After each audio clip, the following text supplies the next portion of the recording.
नाज़रीन, अल्लाह के पैगंबर हज़रत इब्राहीम के बेटे हज़रत इस्माईल अलैहिस्सलाम ने अपनी बीवी को तलाक क्यों दी थी? अगरचा तलाक को इस्लाम में नापसंदीदा अमल करार दिया गया है, फिर अल्लाह के नबी ने अपने बेटे को तलाक देने का हुक्म क्यों दिया और इसमें क्या मसलहत थी और ये क्या वाक़या था, आज हम आपको बताएंगे। नाज़रीन, हज़रत इब्राहीम अलैहिस्सलाम ने अपने बेटे और ज़ौजा को मक्का मुकरमा में छोड़कर चले गए। इस वक्त वो ऐसी वादी थी जहाँ सब्ज़े का नामो निशान तक नहीं था। हज़रत इस्माईल अलैहिस्सलाम जब जवान हुए तो इनका निकाह बन्नू जरम की एक लड़की से हुआ। हज़रत इब्राहीम के बेटे हज़रत इस्माईल अलैहिस्सलाम शिकार करने जाते थे और जो कुछ मिलता इसी में गुज़र बसर होता था। शिकार ऐसी हवाई रोज़ी थी, शिकार मिल जाता तो गुज़र बसर हो जाता और अगर ना मिलता तो कुछ भी ना होता। एक दफ़ा हज़रत इस्माईल अलैहिस्सलाम शिकार को गए हुए थे कि इनके पीछे इनके वालिद हज़रत इब्राहीम अलैहिस्सलाम इनके घर तशरीफ़ लाए। उन्होंने अपनी बहू से पूछा, सुनाओ क्या हाल है? वो कहने लगी, बस ज़िंदगी गुज़र रही है, कभी शिकार मिल जाता है और कभी नहीं मिलता।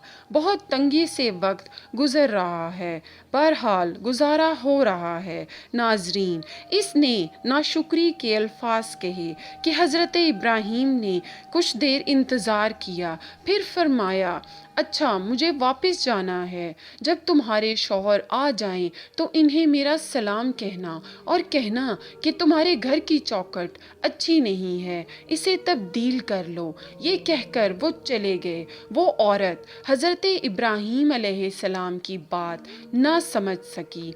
हज़रत इस्माईल अलैहिस्सलाम घर वापस आए तो उनकी बीवी ने हज़रत इब्राहीम अलैहिस्सलाम का पूरा वाक़या सुना दिया। वो फरमाने लगे, वो तो मेरे वालिद गरामी थे, मेरी इनसे मुलाकात तो ना हो सकी, अलबत्ता वो मुझे एक पैगाम देकर गए हैं कि तुम्हारे घर की चौखट अच्छी नहीं है, लिहाजा इसे तब्दील कर लो। इसलिए हज़रत इब्राहीम के बेटे हज़रत इस्माईल अलैहिस्सलाम ने अपनी बीवी को तलाक देकर फारिग कर दिया। कुछ अरसे के बाद एक और कबीले की लड़की के साथ हज़रत इस्माईल अलैहिस्सलाम की शादी हुई। अब ये औरत बड़ी साबरा शाकरा थी। साल 2 साल के बाद हज़रत इब्राहीम अलैहिस्सलाम फिर तशरीफ़ लाए। इस बार फिर हज़रत इस्माईल अलैहिस्सलाम घर में मौजूद नहीं थे।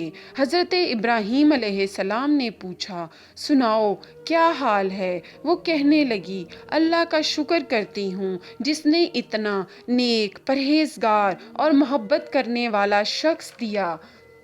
मैं तो अल्लाह का शुक्र अदा भी नहीं कर सकती। हज़रत इब्राहीम अलैहिस्सलाम ने पूछा, खाना पीना कैसा है?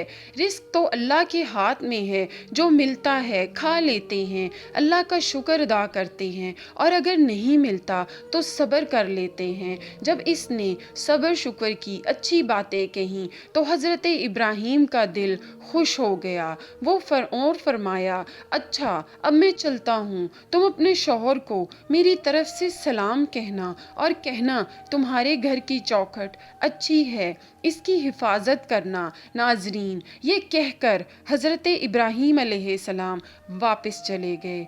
जब हज़रत इस्माईल अलैहिस्सलाम ने ये पैगाम सुना तो बहुत खुश हुए और फरमाया, वो मेरे वालिद थे, वो पैगाम देकर गए हैं कि तुम्हारी बीवी एक अच्छी बीवी है, तुम इसकी कदर करो और तुम्हें ज़िंदगी भर इसे अपने साथ रखना है। नाजरीन, हज़रत इस्माईल अलैहिस्सलाम की वो बीवी थी जिसने हज़रत इस्माईल से हामला हुई और इनकी नस्ल इसी औरत से आगे चली। और इसके पीछे क्या हिकमत, ये वाक़या बहुत सी किताबों में लिखा गया है, लेकिन सवाल ये है कि इसके पीछे क्या हिकमत थी, क्योंकि अल्लाह ताला को तलाक सख्त नापसंद है, लेकिन फिर भी हज़रत इब्राहीम अलैहिस्सलाम ने अपने बेटे को तलाक دینے کا حکم کیوں دیا؟ اور اس میں بہت سارے محدثین نے لکھا ہے اس عورت کا دنیا میں عیش و عشرت کو پسند کرنا، ناشکری کرنا اور اپنے شوہر کی وفادار ہونا نہ ہونا اس بات کو ثابت کرتا ہے کہ اس نیک عورت نے اپنے خاوند کی عزت اور سفید پوشی کا بھرم رکھتی ہے، کسی کے سامنے اپنی تنگی کا شور نہیں مچاتی، جبکہ ایک بری عورت کی خصلت ہے کہ جو کہ نبی کے خاندان کی شان نہ تھی، اسی وجہ سے انہوں نے اپنے بیٹے کو طلاق دینے کا حکم فرما دیا تھا۔ رہا یہ سوال کہ طلاق اللہ کو سخت ناپسند ہے، اس کے باوجود طلاق کیوں دی؟ تو اس کا جواب یہ ہے کہ ناپسند ہونے کے باوجود اس کو حرام قرار نہیں دیا گیا، بلکہ کسی مصلحت کے تحت طلاق دینے کی اجازت دے رکھی ہے۔ اس کا قرآن پاک میں تفصیلی ذکر ہے۔ اللہ تعالی ہم سب کو نیک صالحہ بیوی اور شوہر نصیب فرمائے، آمین یا رب العالمین۔